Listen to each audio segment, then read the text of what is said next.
Hello friends, स्वागत है एक बार फिर से आप सभी का हमारे चैनल एसएस क्लासेस पर। जहां पर आज हम पढ़ने वाले हैं उत्तर प्रदेश असिस्टेंट प्रोफेसर भर्ती परीक्षा से संबंधित महत्वपूर्ण उपन्यास जो भीष्म शाहिनी द्वारा लिखित है, बसंती। तो बसंती उपन्यास की आज हम विभिन्न बिंदुओं पर समीक्षा करने वाले हैं। तो जल्दी से सब्सक्राइब कर लीजिएगा चैनल को अगर अभी तक आपने नहीं किया है, जिससे आपको सभी आगे आने वाली वीडियो की नोटिफिकेशन टाइम टू टाइम मिलती रहे। वीडियो को अधिक से अधिक शेयर कीजिएगा। हमारा नेट जेआरएफ के लिए कंप्लीट कोर्स चलता है। अगर आप उस कंप्लीट कोर्स को ज्वाइन करना चाहते हैं तो इस नंबर्स पर मुझे व्हाट्सअप कर सकते हैं। हमारा टेलीग्राम चैनल ज्वाइन कर सकते हैं, जहाँ पर आपको जो भी फ्री नोट्स हमसे हो सकते हैं अवेलेबल हैं वहाँ पे। तो ज़रूर ज्वाइन कीजिएगा और इस वीडियो के विषय में अपनी राय भी हम तक पहुंचाइएगा। चलिए स्टार्ट करते हैं आज के टॉपिक को। सबसे पहले हम बात करेंगे भीष्म साहिनी के जो अन्य महत्वपूर्ण उपन्यास है उन उपन्यासों की बात करेंगे। फिर बसंती उपन्यास का समीक्षात्मक अध्ययन यहाँ पर हम देखेंगे। तो चलते हैं। तो भीष्म साहनी के उपन्यासों की अगर हम बात करें तो इनका प्रथम वो एक उपन्यास है, पहला झरोखा उपन्यास है, 1967 में इन्होंने लिखा, जिसकी विषय वस्तु है आर्य समाजी मध्यम वर्गीय परिवार का अंकन इन्होंने झरोखा में किया है, आर्य समाज के मध्यम वर्ग का। ठीक है। कणिया उपन्यास इनका 1970 में आया, दाम्पत्य जीवन की कटुता और स्त्री की असहाय स्थिति का अंकन करता है ये उपन्यास। तमस 1973 में आया, जो नेट जेआरएफ के सिलेबस में भी है, जिसमें महत्वपूर्ण भूमिका निभाता है।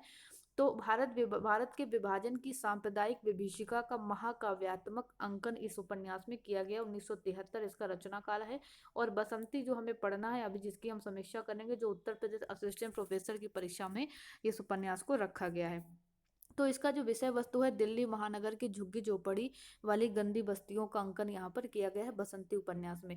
अगला है इनका 1988 में आया मैया दास की माड़ी उपन्यास, सन 1840 से 1920 तक के पंजाब के राजनीतिक सामाजिक यथार्थ का अंकन इस उपन्यास में मिलता है।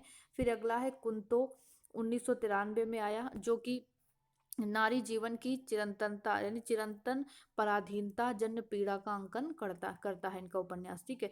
फिर एक नीलू नीलिमा और नीलोफर नाम से उपन्यास इनका 2000 में आया। तो अगर क्रम से लगाने के लिए कभी क्वेश्चन आता है इनके उपन्यासों का, तो झरोखा, कड़ियाँ, तमस, बसंती, ये क्रम होगा इसका। मैया दास की माड़ी, कुंतो और नीलू नीलिमा नीलोफर, ये इसके उपन्यासों का क्रम होगा। अब हम बात करेंगे बसंती उपन्यास की, जो हमारे सिलेबस से संबंधित है।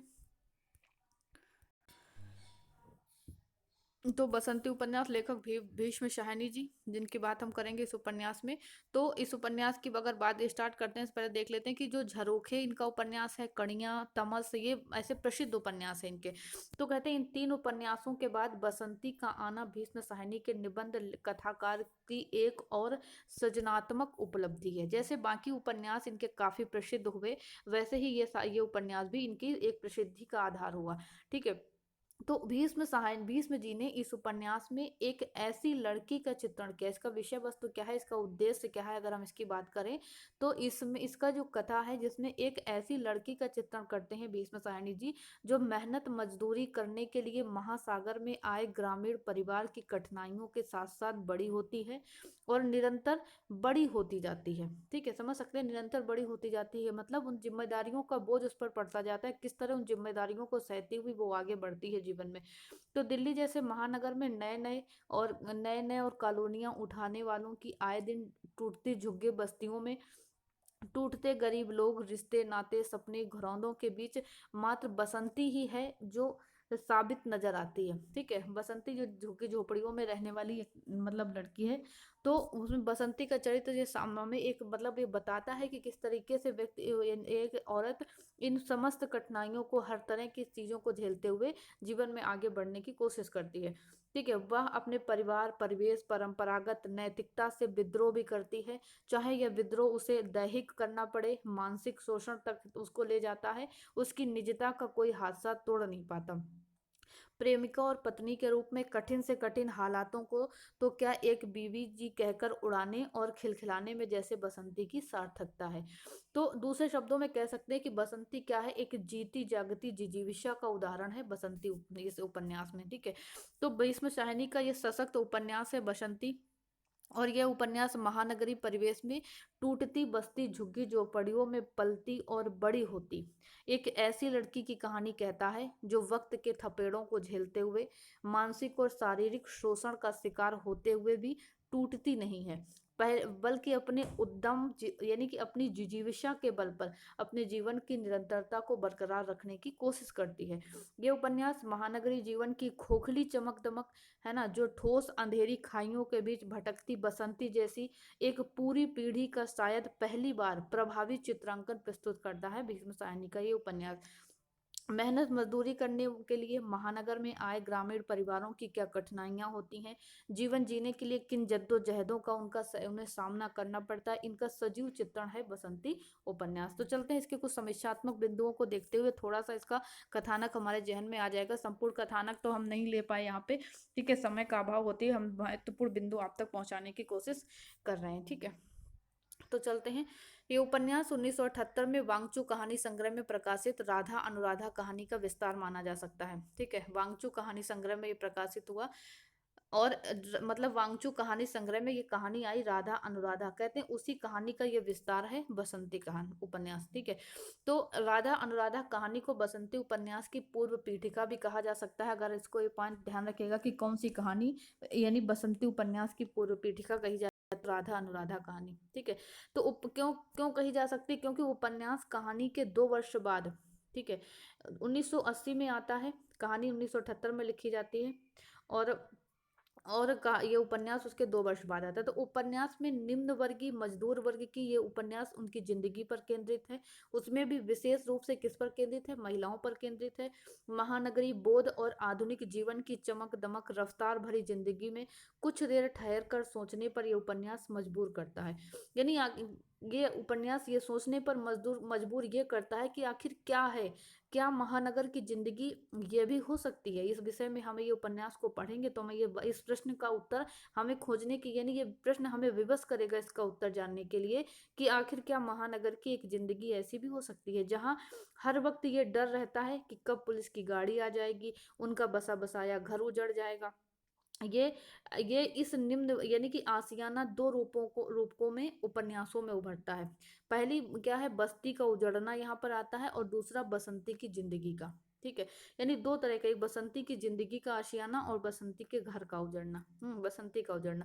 तो बसंती निम्न वर्गीय समाज में पैदा होती है और वहीं बड़ी होती है, अपने अनुभवों से जिंदगी को जीना सीखती है। जिंदगी से निरंतर संघर्ष करती हुई उपन्यास की एक महत्वपूर्ण केंद्रीय पात्र बसंती है, ठीक है। स्वभाव से बेफिक्र है, अल्हड़ है, हर छोटी से छोटी समस्या को या बात को तो क्या बीबी जी कहकर हंसकर हवा में उड़ाने वाली जिंदगी, यानी कि मतलब बसंती का एक चरित्र है ऐसा। अपनी जिंदगी को कल की बजाय आज में जीने वाली उपन्यास की एक सशक्त पात्र के रूप में बसंती हमारे सामने प्रस्तुत होती है, ठीक है। तो जिंदगी को लेकर उसका ये उत्साह, उसका नजरिया उसके सामाजिक आर्थिक परिवेश की दिन होती है कि उसके सामाजिक आर्थिक परिवेश ने उसको ये नजरिया दिया। वह निम्न वर्गीय परिवार से ताल्लुक रखती है, माँ बाप के लिए जहाँ पर बेटी एक बोझ होती है, दूसरी ओर आमदनी का साधन भी होती है उन निम्न वर्ग में, ठीक है। तो इस कारण कहते हैं बसंती के पिता बसंती को 1200 रुपए में बूढ़े लंगड़े दर्जी से शादी के लिए बेच देता है, क्योंकि बसंती के पिता को अपना घर पक्का कराना होता है, इसलिए 1200 रुपए में उसको बेच देता है बूढ़े लंगड़े से शादी के लिए। तो ये घर पिता की है, ये घर पिता का है, इसी वजह से बसंती की इसमें कोई जगह नहीं थी। और ये सारी चीजें हमें क्या बताती है, पितृसत्तात्मक परिवार की एक उसको भी दर्शाती है। दूसरा कह सकते हैं आर्थिक असमर्थता और गरीबी भी यहाँ पर हमें देखने को मिलती है। वो उसका पिता कहता है जब उसको बेच कर आता है कि जवान दे चुका हूँ, कथन आता है कि यहाँ पे कि जवान दे चुका हूँ, इसलिए कह रहा हूँ 14 बरस की भी नहीं है छोरी, अब 14वें में पैर रखा है, तेरे जैसे के हाथ में दे रहा हूँ, नहीं तो 10 आदमी रोज इसके लिए पूछते, अब मंजूर हो तो बोल दे। ऐसा बसंती का पिता उस दर्जी से कहता है जिसको वो 1200 रुपए में बसंती को बेचता है। तो बसंती से पहले उसकी 2 बहनों का विवाह भी उसके पिता ने कुछ इसी तरीके से किया। मानसिकता निम्न वर्गीय मानसिकता किसकी समझ सकते हैं कि निम्न वर्गीय समाज की पितृ सत्तात्मक मानसिकता को ये सारी चीजें यहाँ पर उजागर करती हैं, ठीक है। आगे बढ़ते हैं इस उपन्यास में। तो उपन्यास में बसंती की छवि कैसी है, एक वस्तु के रूप में उभर कर सामने आती है, ठीक है, ना कि एक महिला के में, मतलब एक वस्तु समझा जाता है उसको। वस्तुकरण माधवी, जैसे इनका माधवी नाटक में माधवी का होता है। माधवी और बसंती दोनों ही स्त्री पात्र भीष्म साहनी की रचनाओं के केंद्रीय पात्र हैं। तो यहाँ पर भी बसंती भी क्या है, आधुनिक महानगरी जीवन के निम्न वर्ग की स्त्री के पात्र के रूप में आती है। दोनों का परिवेश और परिस्थितियां अलग अलग रहती हैं। ठीक है। तो इस तरीके से इसमें समाज में क्या होता है, महिलाओं को वस्तु समझे जाने की जो मानसिकता है, कहते हैं वो आज भी वही है। माधवी से लेकर बसंती तक अगर इनके उपन्यास की बात करें, भीष्म सायनी की, सब उपन्यास में ये मानसिकता हम देख सकते हैं। यहाँ एक सूक्ष्म अंतर ये देखने को मिलता है कि वह विरोध, यानी माधवी विद्रोही स्वरूप, माधवी जो पात्र है उसका विरोध नाटक के अंत में सामने आता है, लेकिन बसंती इसमें शुरुआत से विद्रोही रूप में हमारे सामने आती है।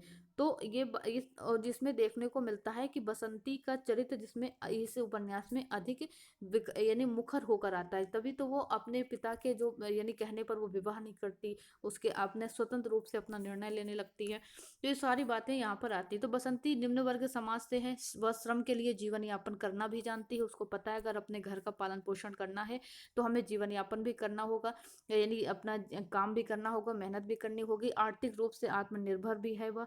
जिंदगी से वह प्रेम करती है, स्वभाव से बगावती स्वभाव है उसका, बगावत उसके परिवेश की देन होती है। इसी वजह से बूढ़े लंगड़ी से शादी करने की अपेक्षा वो दीनू नाम का जो व्यक्ति होता है उसके साथ भागना उचित समझती है। अपने माँ बाप के सामने दीनू की साइकिल पर बैठकर उनके सामने से गुजरने का हौसला भी वो रखती है, जानते हुए कि देखे जाने पर मार पड़ेगी। लेकिन कहती है कि वो उसे कथन आता है कि अजीब सा जुनून था, एक अजीब जुनून सा बसंती पर सवार था, बार बार अपने माँ बाप और संबंधियों के सामने से होकर निकलना चाहती है, उन्हें ठेंगा दिखाने के लिए कि देखो मैं तुम्हारी आंखों के सामने भाग कर चली जा रही हूँ और तुम मेरा कुछ नहीं बिगाड़ सकते। तो इस तरह से उसकी विद्रोही प्रवृत्ति देखने को सामने इस उपन्यास में सामने आती है। और ये विद्रोही मनास्थिति उस लड़कियों के मनोवैज्ञानिकता को उजागर करता है जो आर्थिक असमानता और परिवार में अपनी दोयम स्थिति के कारण लगातार प्रताड़ित होती हैं। तो ये उसकी विद्रोही प्रवृत्ति भी उसको देखने को मिलती है। इस उपन्यास में बसंती भी फिल्मी दुनिया में जीना चाहती है, उसकी जिंदगी भी, उसको भी लगता है कि वो कल्पनाओं की जिंदगी में जिए, अपनी गरीबी, उसका जो उसमें गरीबी और उसमें पनप रही जिंदगी को फिल्मों के रंग से वो भर देना चाहती है। इसीलिए दीनू से भागकर वो शादी करती है। ठीक है। जैसे उसमें एक फिल्म का नाम आता है आराधना। फिल्म की परिकल्पना में वह एक फटे पुराने फोटो को भगवान मानकर उसके आगे दीनू से शादी करती है। उसके लिए ये विवाह था, लेकिन दीनू इसको विवाह नहीं मानता था। ठीक है। तो इसी तरह से उसका जीवन भी, यानी बसंती का भी जीवन, उसको भी लग रहा था कि बसंती भी अपने मतलब अपने जिंदगी को कि एक उसके हिसाब से जीना चाहती थी, फिल्मी जीवन की तरह अपनी जिंदगी को जीना चाहती थी। ठीक है। तो इस तरीके से बसंती उपन्यास में अगर महत्वपूर्ण ये सारी चीजें आती हैं कि एक ऐसा परिवार, यानी कि जो झुग्गी झोपड़ियों में जीवन, यानी एक ऐसा परिवार जो महानगर की झुग्गी झोपड़ी में रहता है, जिनके जीवन का प्रत्येक दिन अपने आप पूरा होता है, क्योंकि अगले दिन क्या होता होगा वो खुद नहीं जानते। उनकी जिंदगी इस वजह से है, केवल उनकी होती है। इसी कारण दीनू के छोड़े जाने के बाद बसंती अकेले अपने बच्चे के पालन पोषण का निर्णय लेती है और घर घर जाकर काम करती। तो मध्यम वर्गीय परिवारों की महिलाओं के साथ संभव नहीं था, क्योंकि वहां परिवार का ढांचा बहुत शक्तिशाली रूप में उन्हें बांधे रखता है, और जबकि निम्न वर्ग की महिला के साथ ऐसा नहीं होता। ये महिलाएं अपनी आजीविका के लिए घर से बाहर काम कर लिए निकलती हैं, वह भी समान रूप से आर्थिक हिस्सेदारी देती हैं। तो बावजूद इसके परिवार में भी वह शोषित होती हैं, अपनी कुंठा को गाली के माध्यम से जाहिर करती हैं। समाज में गाली का भी अपना एक मनोवैज्ञानिक स्थान है, कहते हैं भीष्म शायनी जी। तो महिलाएं मनोवैज्ञानिक महिलाओं से विशेष रूप से ये उपन्यास जोड़ता है।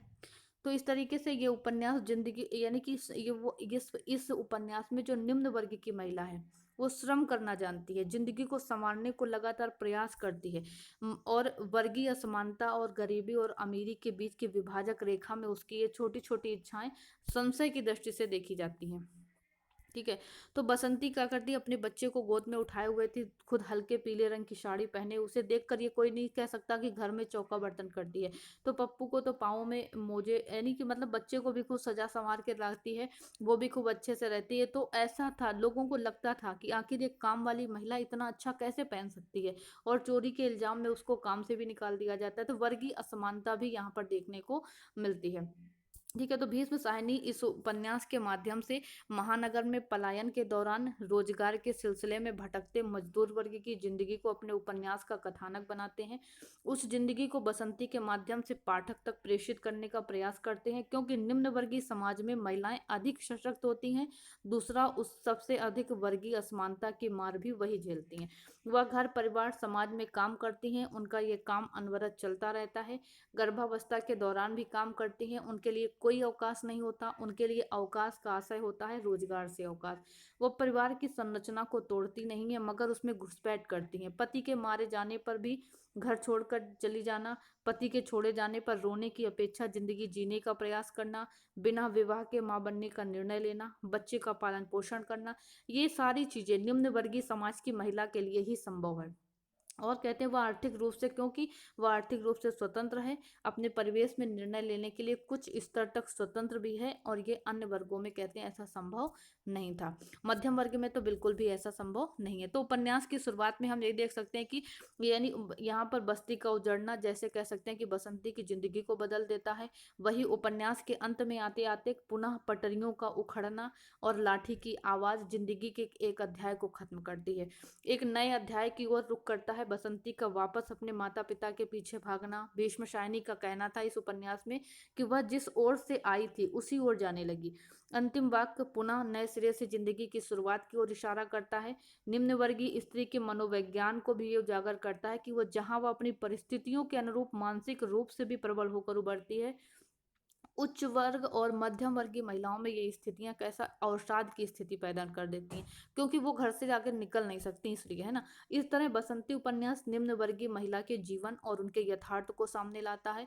महानगरीय जीवन में उनकी जिंदगी की भयावहता को उजागर करता है। विभाजन के दौरान पलायन की स्थिति में भीष्म साहजी जी ने दिल्ली को काफी करीब से देखा। तो बसंती उसी का एक हिस्सा मान सकते हैं। ये जो उपन्यास है बसंती का उसी का एक हिस्सा है, क्योंकि दिल्ली को हर किसी ने देखा, किसी ने उसकी ऐतिहासिकता को देखा, किसी ने उसकी आधुनिक जीवन शैली को देखा, मगर भीष्म साहनी ने पलायन और गरीबी में पनप रही जिंदगियों और उनके जीने की जद्दोजहद को देखा। तो बसंती उपन्यास के रूप में जो हमारे सामने उन्होंने प्रस्तुत किया। इस उपन्यास के अगर मुख्य पात्रों की बात करें तो इस उपन्यास के प्रमुख पात्रों में अगर हम बात करते हैं तो बसंती इसका प्रमुख पात्र है, ठीक है, केंद्रीय पात्र है। दीनू बसंती का एक पति होता है, जिससे वो एक फोटो के सामने शादी कर देती है, लेकिन बसंती को वो पत्नी तो नहीं मानता मन से, लेकिन बसंती के लिए वो पति के रूप में ही होता है। बसंती का पिता होता है एक बुलाकी राम एक होता है, और बरडू, ठीक है, दीनू का दोस्त होता है। एक दर्जी भी इसमें आता है। तो ये कुछ महत्वपूर्ण केंद्रीय पात्र हैं जो हमने यहाँ पे रखे। तो ये था उपन्यास, जो भीष्म शाहनी का उपन्यास हमने यहाँ पर रखने की कोशिश की। बसंती के महत्वपूर्ण बिंदुओं को उसका समीक्षात्मक रूप हमने आपके सामने रखने की कोशिश की। वीडियो कैसा लगा जरूर बताइएगा, अधिक से अधिक शेयर कीजिएगा और कमेंट के माध्यम से हम तक अपनी राय भी पहुंचाइएगा। आज मिलते हैं कल फिर एक महत्वपूर्ण टॉपिक को लेकर के। ठीक है, थैंक यू।